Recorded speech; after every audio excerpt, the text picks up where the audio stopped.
পানি হয়ে যেত। সে বরং ওই টাকাগুলো নিয়ে দেশে চলে আসছে।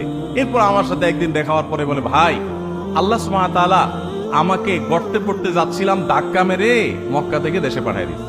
এক ধাক্কা দিয়া মক্কা থেকে আল্লাহ তাআলা আমাকে পাঠিয়ে দিয়েছে। তো আপাত দৃষ্টিতে মনে হয়েছে যে তার সব বরবাদ হয়ে যাচ্ছে, কিন্তু সেখানে তার কল্যাণ নিহিত ছিল। এজন্য ইমানদার আল্লাহর ফয়সালাকে সবসময় মেনে নিবে। এটা কঠিন একটা বিষয়। আল্লাহর ফয়সালা আমি দেখলাম যে অনেক চেষ্টা করছি, একটা জিনিসের জন্য হয় নাই, আলহামদুলিল্লাহ এটাই আল্লাহর ফয়সালা। এটার প্রতি আমি ঈমান আনবো যে এর পেছনে আমার কল্যাণ আছে, এর মাধ্যমে ভাগ্য সুপ্রসন্ন হয়। আল্লাহ যেন আমাকে বলেন যে বান্দা কোনো হিসাব নিকাশ নাই, যাও তোমাকে দিয়ে দিলাম জান্নাত বিনা হিসাবে। আমরা সবাই চাই কি চাই না? একটা আমল করতে হবে, বলবো সে আমলটার নাম হলো সবর। সে আমলটার নাম কি ভাই? সবর।